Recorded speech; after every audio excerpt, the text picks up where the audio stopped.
este otro programa que no quede en el tintero. Transmitimos los días sábados de 12 a 14 horas por este canal 7 de aire. Llega a toda la provincia, se repite por FM 100.1 y se sube a Instagram y YouTube. Bueno, por favor, ¿nos puede presentar, Rodrigo?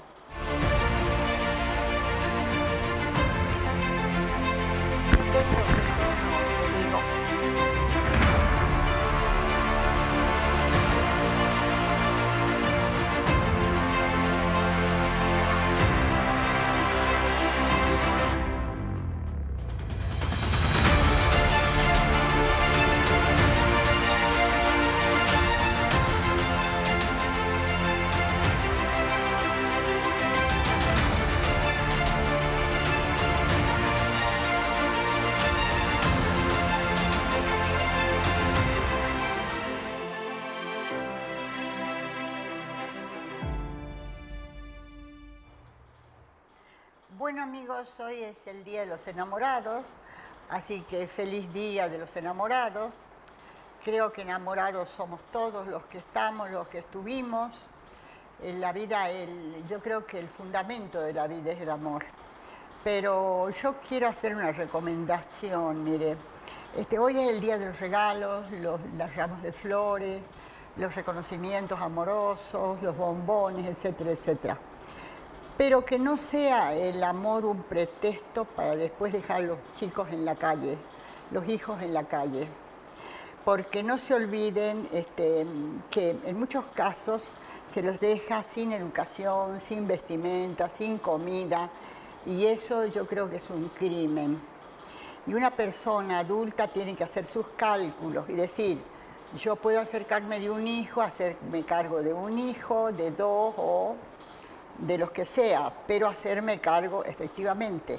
Y después que no solamente el marido o el hombre tienen la obligación, la mujer también tiene la obligación, que no se case o no se une en pareja porque la van a mantener o porque es un negocio, porque está bien económicamente, porque las cosas no ocurren así en la vida. Cuando uno tiene una pareja, a veces el marido o el novio o el compañero puede desaparecer, puede enfermarse, puede sufrir distintas cuestiones de modo que lo hagan incapaz de continuar con las responsabilidades de un hogar.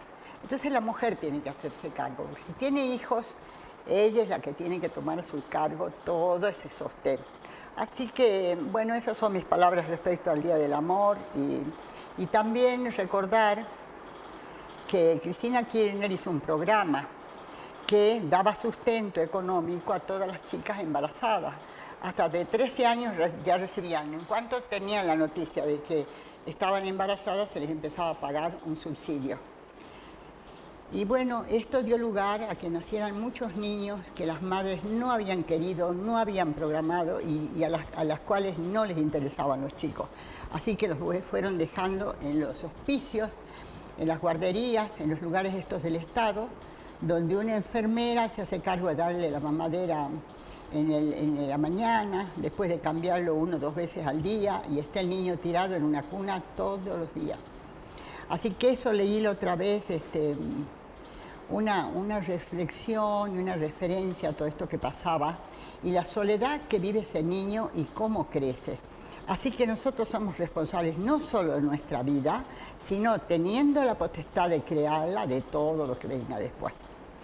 Bueno, esto viene a cabo, ¿sabe qué? A tratar con relación a la ley que se está, ya se ha aprobado la mitad del proyecto por diputados o por senadores, no sé cuál fue, de criminalización de los menores de 14 años, desde los 14 años, y encerrarlos en cárceles o en lugares de reclusión.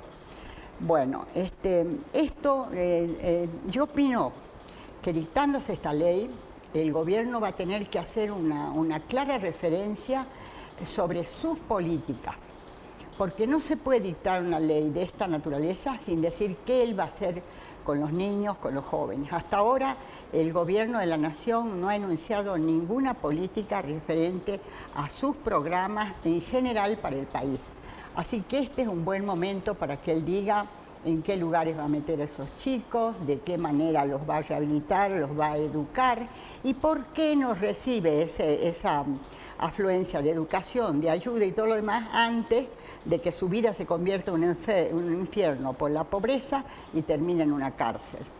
Entonces, yo creo que acá cabe una gran reflexión por parte de todos. Un niño necesita viviendas que no he visto, yo no escucho sobre planes de viviendas oficiales. Necesita escuelas, tampoco está como dormida la cuestión. Y después la salud y todo lo que se viene para acompañar a una persona en su crecimiento y adultez. Pero bueno, hablando solamente de los niños, yo creo que tiene que especificarse cuáles van a ser las políticas.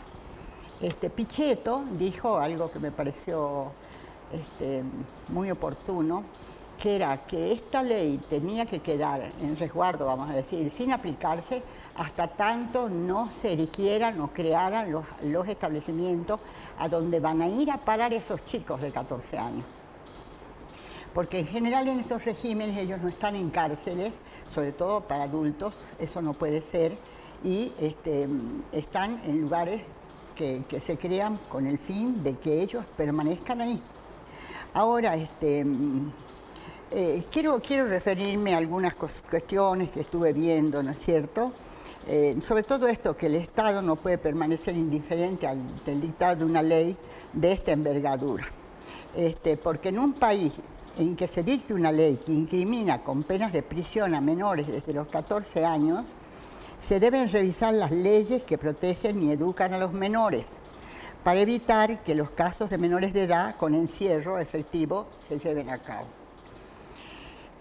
Mientras haya gente, esto es de mi propia cosecha, mientras haya gente en Argentina que en funciones de gobierno gasta y dilapida bienes del Estado que no le corresponde, mientras se hable del déficit fiscal como culpable de la inflación y no se explique bien a los chicos, desde los chicos lo tienen que explicar bien qué es la inflación y por qué se produce, y que el único que produce la inflación son los gastos del Estado, el déficit fiscal.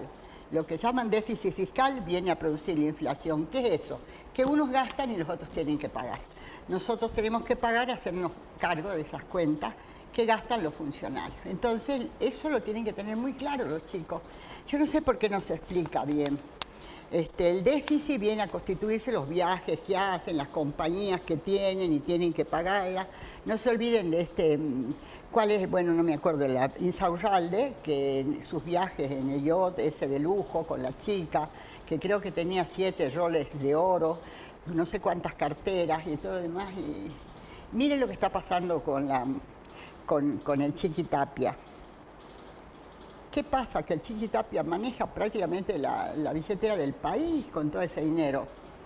Y lo trajo a Chiquitapia nada menos que Moyano, que creo que tiene una parentela. Fíjese cómo, nosotros no sabemos si están ligados o no, pero que estaban ligados cuando el uno llegó al poder, cuando el Chiquitapia llegó al poder, tenía que ver con Moyano. Moyano creo que lo apuntaló ahí, porque tiene que ser, era su pariente. Bueno, entonces, ¿cómo se manejan semejantes billeteras? Y los ranchos siguen ahí, la suciedad para los chicos, la pobreza, la miseria, falta arreglo de escuela. Eso no puede ser, algún día se tiene que terminar. Y todo eso tenemos que saber todos cuál es el déficit fiscal.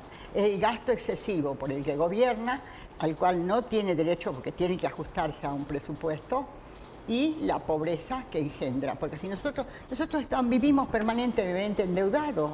Ahora esta gente, estos de Milei, van y le piden no sé quién es el representante del fondo ahí, le piden, vuelve con la plata, la gastan, no sabemos en qué, vuelven a pedir, y nosotros sabemos que cuando ellos se vayan vamos a quedar más endeudados de lo que estamos. ¿Y después qué hacemos? ¿Construimos bonitas cárceles o no construimos nada? Seguimos igual, tampoco. Esto no me parece a mí. Yo creo que tenemos que discernir y ocuparnos un poco más y después, ¿cómo les voy a decir? A veces expresarnos sobre los problemas que tenemos, ¿no? Porque mire, ahora todo está bien, ¿no es cierto? La gente dice, ah, yo lo sigo a Milei, me pongo el poncho en la cabeza y lo sigo a Milei. Pero ¿saben qué pasa? Que hay cada vez más gente que vive en las veredas. ¿Eso qué significa? Más gente que se ha endeudado para comer, más gente que necesita un auxilio de toda índole para sostener su familia.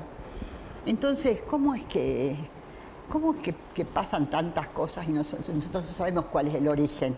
Tenemos que saber cuál es el origen, porque es necesario que lo sepamos.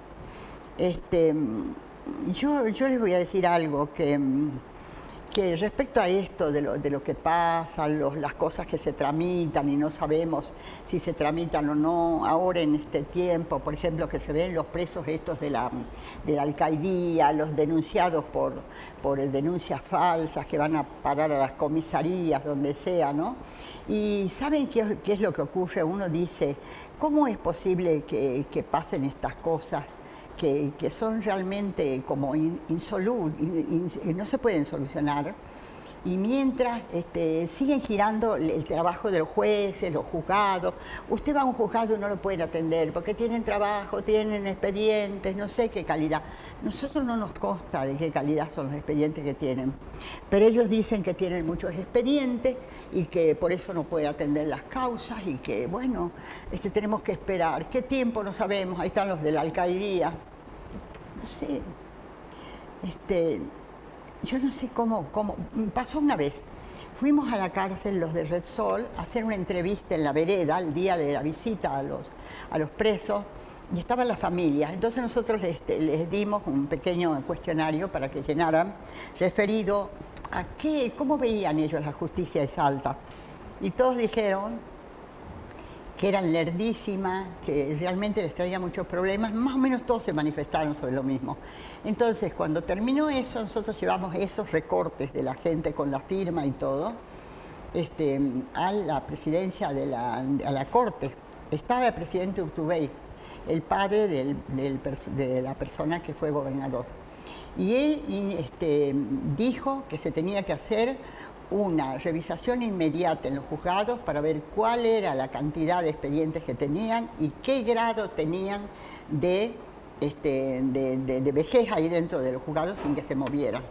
Entonces, fíjense ustedes que fue la única vez que yo escuché que se hacía una auditoría en los juzgados para ver cómo se estaban llevando las causas. Entonces eso es muy interesante y me parece que de vez en cuando se tendría que hacer.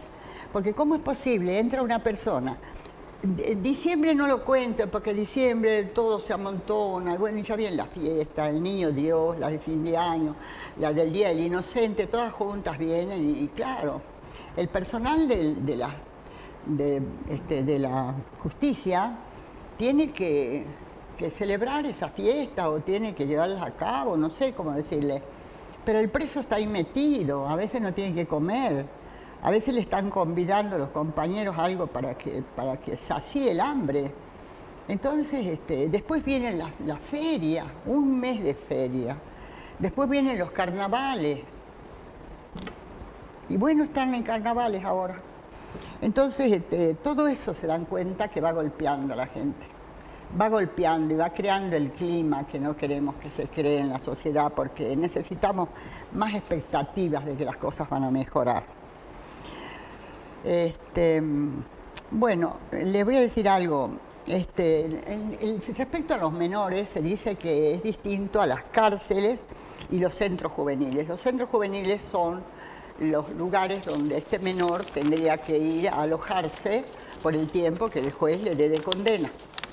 Bueno, estos regímenes están aceptados en casi todas partes del mundo y se llaman centros especializados y las penas estas se cumplen en instituciones de resocialización o centros socioeducativos con medidas de seguridad, pero con enfoque en la educación y la rehabilitación. Fíjense que esto les digo, que en lugar de trasladarse a este punto en que el menor ya ha sido apresado y tiene que quedarse en una cárcel, antes, cuando el menor está aprendiendo a vivir y hay que enseñarle todo lo que él tiene que saber. Ahí dice, medidas excepcionales, organismos internacionales como UNICEF recomiendan que la privación de libertad sea el último recurso y por el menor tiempo posible. Creo que se debe aplazar la medida hasta que efectivamente existan los centros de encierro apropiados para los menores. Esto es lo que dice Pichetto. Algunos menores son drogadependientes y ya saben que la droga, ¿por qué llegan los menores a la droga? Porque se vende en las calles. Y si se vende en las calles un elemento prohibido, que está prohibido su tránsito en cualquier parte habitable de una ciudad, la droga y la venta, por tanto, si se vende en las calles y se puede comprar, es que el Estado tiene alguna fisura y es por donde está penetrando la droga. Entonces, las penas máximas de encierro para los adolescentes varían significativamente según la legislación de cada país, pero casi siempre son considerablemente menores que las de los adultos. En Argentina, el nuevo régimen establecería 15 años de máximo. En Chile, la ley de responsabilidad penal de adolescentes es un máximo de 10 años y según sean menores de 14 años, desde los 14 años hasta los 15 y de los 16 hasta los 17. Esto es la responsabilidad penal de adolescentes. En España, según la ley de responsabilidad civil y penal del menor para delitos de extrema gravedad como terrorismo o asesinatos múltiples, la medida de internamiento puede llegar hasta los 10 años. En Colombia, la pena máxima es de 8 años. En Ecuador, reformas recientes han incrementado la pena máxima para adolescentes hasta los 15 años en casos de delitos muy graves. Bueno, en muchos países un adolescente de 14 años puede ser castigado con penas de encierro efectivo, aunque generalmente bajo regímenes especiales y en centros de detención distintos a los de los adultos. La situación varía drásticamente según la legislación de cada nación, según lo vimos, ¿no? Y dice, países con encierro efectivo a los 14 años. Muchos sistemas legales establecen que la responsabilidad penal comienza a esta edad o antes de los 14 años, permitiendo la privación de la libertad para los delitos graves. En Chile, establece que los jóvenes entre los 14 y 17 años son responsables ante la ley y pueden ser condenados a centros de privación de la libertad. En España, aunque el Código Penal común no se les aplica, la Ley de Responsabilidad Penal del Menor permite su internamiento en centros específicos entre los 14 y los 17 años, ya se lo considera responsable. Alemania e Italia, la edad está fijada en los 14 años. En Estados Unidos la situación varía por estado. En algunos incluso menores de 14 años pueden ser juzgados como adultos en casos de delitos extremadamente graves. Quiere decir que en la mayor parte de los países se acepta esto. Ahora, en nuestro país, yo las conversaciones que he tenido con personas me han especificado, me han dicho esto, que un chico de 14 años, aunque no entendiera todo lo que está haciendo, pero comprende perfectamente la falta que está cometiendo. Entonces, la sociedad no puede quedar a expensas de ese chico y sobre todo que él va a ser usado para tapar otros delitos mayores como el tráfico de drogas y otros delitos que los adultos realizan, pero los incriminan a los menores. Entonces, la situación queda sin penalizarse porque el menor de 14 años tiene que estar en libertad. Así que imagínense lo que significa todo ir y venir. Así que en nuestro país se está haciendo la discusión, aunque ya se ha llevado a cabo y se ha decidido que los va a penalizar desde los 14 años. Pero creo que en el contexto general el país tiene que rever algunas cosas para bien de todos, porque las familias están en los sectores ricos, en los sectores pudientes y en los sectores pobres. Y el Estado tiene que ser un ente que resguarde la tranquilidad, la paz, la salud, la educación de todos los sectores. Así que por eso digo que tenemos que ir despacio y hacer reflexiones, siempre reflexiones. Bueno, pasando a otro tema, les quiero decir que hice una evaluación con personas respecto a que yo veo que ahora se está usando más el sostén, ¿cómo se llama? Lo que es este artefacto que uno va apoyándose en la vía pública en todos lados. Esto tiene que aprender a usarse porque resulta que uno lo usa el bastón a veces no entiende bien su uso, pero tiene que ser usado para sostén del cuerpo, es decir, que tiene que afirmarse primero el bastón y recién dar el paso a la persona, y nunca se lo debe poner al frente para caminar, siempre tiene que ir a un costado. Eso como una medida primera de cómo se lo tiene que usar y el cuidado o lo que se tiene que hacer al respecto. Bueno, después hay otra cosa que les quiero recordar. Mire, la vida ha cambiado en el aspecto de que nosotros, ya se reconoce en toda la humanidad que el humano ha aumentado en sus años de existencia aquí en la Tierra. Entonces, ahora vemos que hay personas viejas, muy viejas, que han quedado a vivir solas en sus casas, en sus hogares primitivos, donde estaban con la familia, donde vivían 4, 5 personas, 6 personas, van quedando solas con una persona que las cuida. En esas condiciones van permaneciendo en esos hogares en estado de soledad, teniendo que cumplir vamos a decir, utilizar servicios que ya no los necesita y mantenerlos también por eso mismo de que vive en ese lugar. Entonces ya no es una vida para una persona, para un adulto mayor que ha sobrevivido muchísimos años, ¿no es cierto?, y se encuentra solo. Yo creo que tiene que contemplarse la construcción de viviendas colectivas. Las viviendas colectivas son aquellas en que se construye un espacio para que viva la persona como un departamento que tenga sus comodidades, pero es pequeño, vamos a decir, pequeño en cuanto a que se reducen muchas cuestiones de servicios que puede tener, y el resto son todos de uso colectivo. Los comedores, el parque, el lugar de lectura o de ver televisión, todo eso permanece en forma colectiva y van a acceder.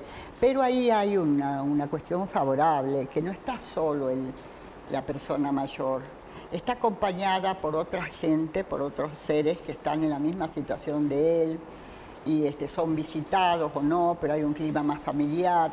La soledad se aleja un poco de esas vidas, porque en realidad en una persona mayor lo primero que se siente es la soledad de cosas que se ha ido a lo mejor toda su familia, y ese adulto quedó solo en esas condiciones. Entonces, todo eso se contempla y las cosas son para personas hábiles que pueden caminar o que pueden tener una ayuda, pero no están privadas del movimiento ni nada de esto. Entonces siempre son preferibles a tener que estar en su casa. Yo he visto gente que me dice, no, yo me voy a quedar en mi casa. Vienen de una familia más o menos numerosa, yo me voy a quedar en mi casa, voy a buscar a alguien que me acompañe y me cuide. Bueno, puede ser también, ¿no? Pero una casa como del tamaño que se usaba para albergar una familia, ya resulta grande para una persona sola. Entonces, yo creo que esto de las viviendas colectivas, que yo les llamo, que no tienen en el mundo diversos nombres, yo creo que es muy propicio para que se use ahora y sea favorable para que estos adultos tengan una vida razonable, ¿no es cierto?, en el tiempo que les toque vivir en esta tierra. Bueno, hoy tenemos un corte, Rodrigo, ahora. Bueno, vamos a ir un corte.